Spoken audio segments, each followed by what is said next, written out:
So you said that we need the resources to be able to do something, a more permanent move here. Again, Trump withheld $1 billion to Washington, D.C. So on one hand, you're saying that we need the resources to make this permanent, but then the guy who you're saying deserves all the credit for some big win here has withheld the exact resources that would do exactly what you're saying he needs to do, which is to make this permanent.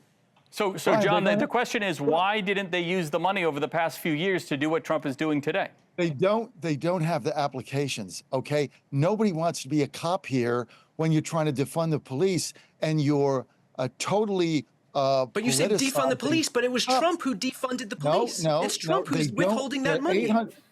Brian, you are entitled to your opinion, but not your own facts. I'm sorry.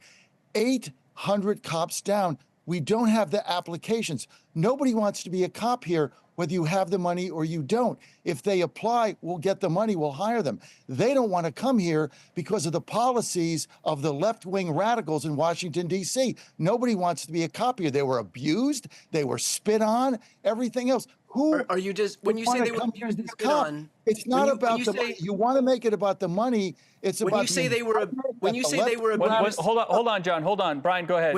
When you say they were abused and spit on, I'm assuming you're talking about January 6th. Is that correct?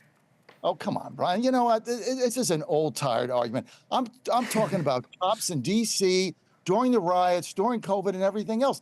You don't get the applications here. Nobody wants to be here. All you guys want to do is bring up J6 about the answer to everything, right? That's gone in the past. It's not the answer to everything, but it was a pretty big moment in American history where a bunch of cops were a pretty big moment where a bunch of cops were attacked by Trump supporters who then decided to issue pardons for 1,600 of them. So again, you keep imbuing all of this power and heaping congratulations onto Donald Trump. He is responsible for a lot of the sentiment that's aimed toward these police officers. He's responsible